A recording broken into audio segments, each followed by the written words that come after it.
dahil sa ano, eto na. Ayan na, oh. Game.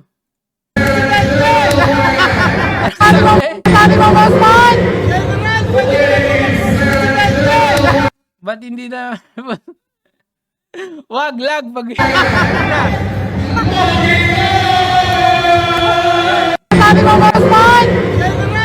Tingnan, ito na.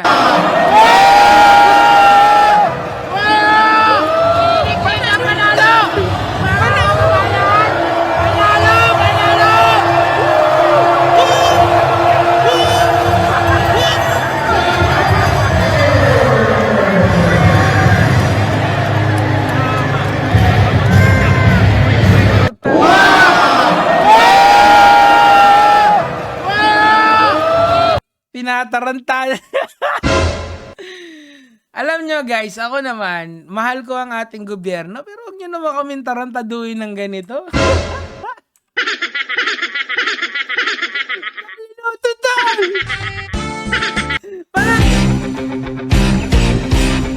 Panalo ka talaga, hindi ka dumating. Hindi dumating yung kalaban eh.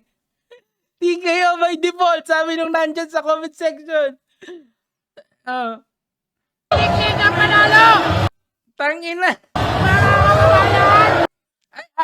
By the way guys etong referee na to is GAB accredited yan GAB.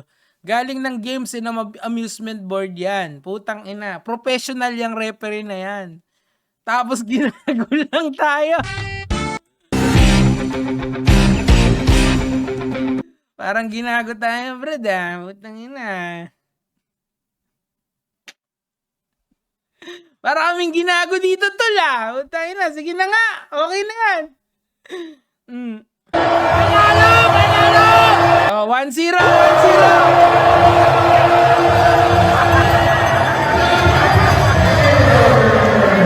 Para patas.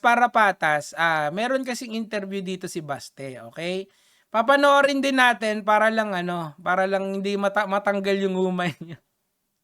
Daga, dito natin ilagay para yung ngiting-ngiti si Gusto mo? Oh, ito. Punta. Ngayon, ito yung interview ni Baste Pakinggan natin siya. Para lang fair. Wag niyo na akong isali sa suntukan sa gobyerno. Ayoko yan. Dito lang ako sa YouTube. Tahan kita. Walang kamera. Suntukan tayo, walang gloves. Bakit ba kailangan mo ng masyado ka mang masubis? Masubis, Kaso talo ka. Ayan, tinaas. Sino nanalo? Si Torre, tinaas ang kamay. Balakbakan!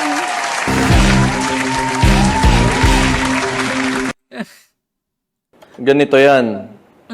Kung gusto mo lang talaga ng suntukan, bakit kailangan mo pa ng charity? Why do you need kailangan mo pang gamitin yung nangyayari ngayon na baha dyan sa Metro Manila? Gusto mo, puntahan kita, walang kamera, suntukan tayo, walang gloves. Bakit? Talo ka, hindi ka dumating. Panalo si Torre by default. Palakpakan!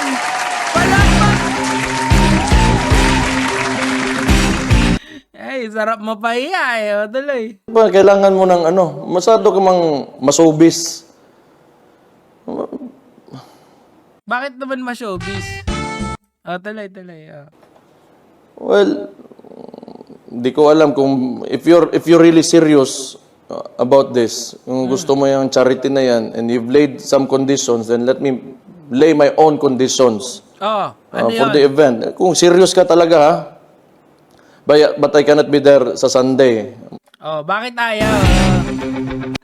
Kung I cannot be there by Sunday, talo ka by default. 1-0!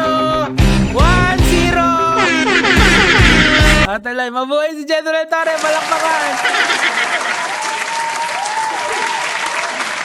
Oo nga, pinapakita ko nga yung buong interview, di ba? Habang nagre-react tayo. Eto na, tutuloy ko, relax ka lang. Putay na, parang ang natatai I have other things to do. Pero Tuesday, available na ako. Tuesday daw! Tuesday! Rematch natin si Tuesday! Tuesday, Wednesday, but not Sunday.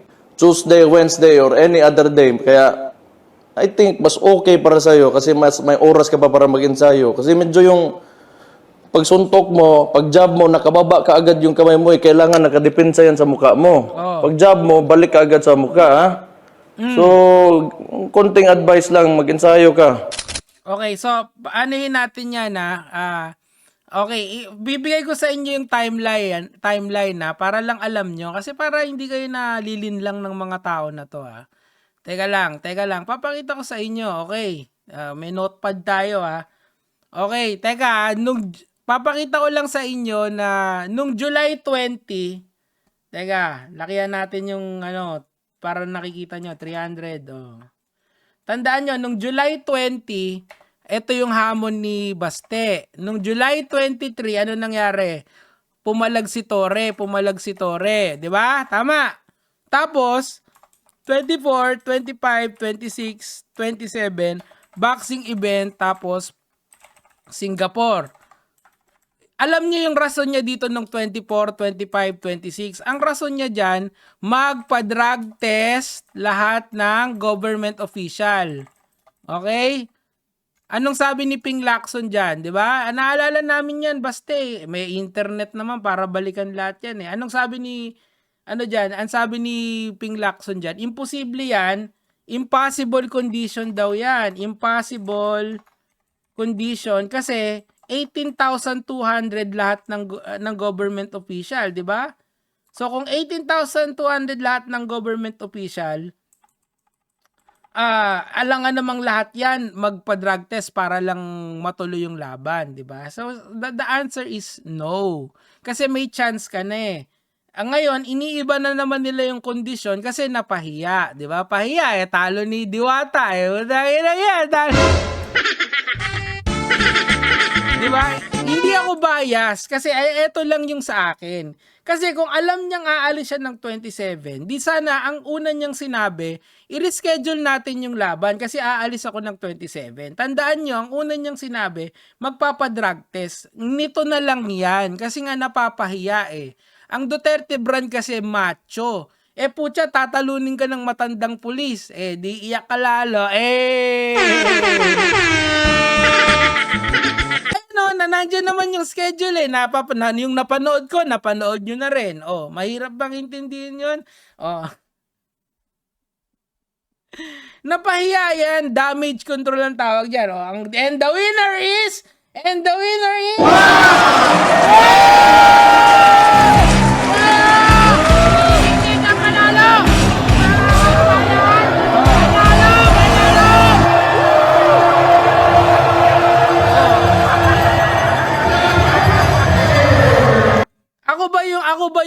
Ako ba yung tumanggi dun sa laban? Actually, panalo naman siya dyan kung magpapakita siya. Laki-laki niya Ang balita ko, nasa 5'9", 5'10 yang si Basti Ito si Torre, maliit lang yan si Torre. Payat pa yan, matanda pa. Pumalag. Ngayon, anong gagawin nyo? Pupunta kayo kay Banat Bay. Si Jay Guevara nga di ba? Hamon ng hamon kay Torre. Pumunta ba? Hindi. Di pa naklo. Dapat... Bisaya din si Torre. Hindi yan Bisaya Tagalog. Walang ganon. Takot kaya kung dumating dyan si Banat Bay, di si Banat Bay sana sinampa, di nakatulog siya. Libre tulog. Where na si Baste? Talo na. I-move on na tayo dahil bukas na. Di panalo na si General Torre. Ayun di ba? Panalo na